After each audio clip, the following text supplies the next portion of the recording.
Good morning, good afternoon, good evening, students.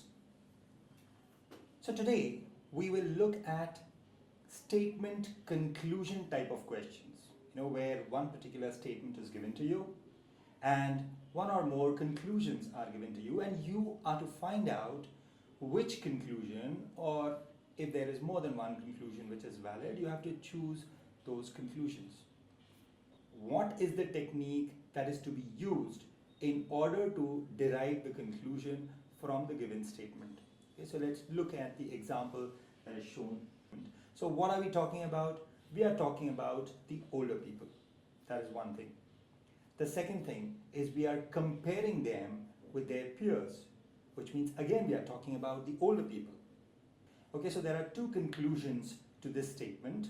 Okay, you will have to choose which conclusion is right. If one is right, or if both of them are right, or if none of them are right. Right, so let's look at the conclusion number one. It says older adults are more likely to report problems with sleeping than other age groups. And the second one, people who spend most or least of their time in the dream phase of sleep have a shorter lifespan than those who spend an average amount. So here we are saying in the first conclusion that we are trying to compare these older people with people in other age groups. And if we have not spoken about people of other age groups in my statement, this cannot be a conclusion. So the first one is clearly not a conclusion that I can draw from the statement. The second conclusion says people who spend most of their time or least of the time in the dream phase of sleep. Now, again, look at the statement. Have we spoken about the dream phase of sleep anywhere? We have not spoken about the dream phase of sleep anywhere. So can we conclude anything in my conclusion? I can't, right? So both of these conclusions are wrong.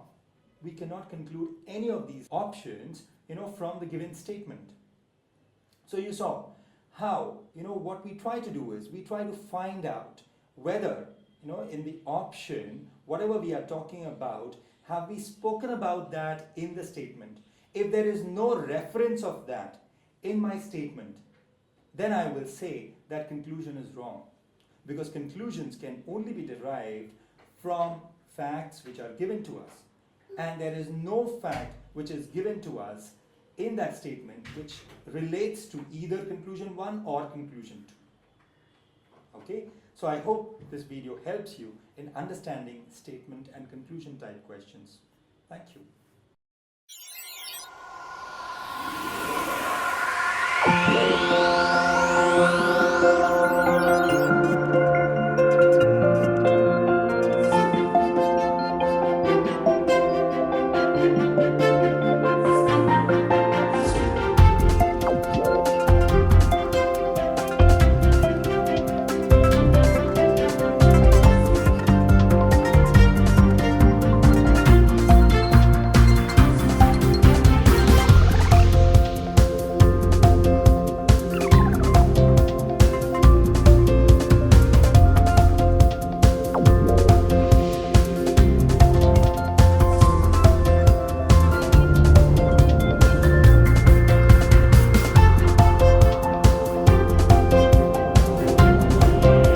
You can learn any subject, anywhere, any place, and on the go. Come, let us go the other way in learning.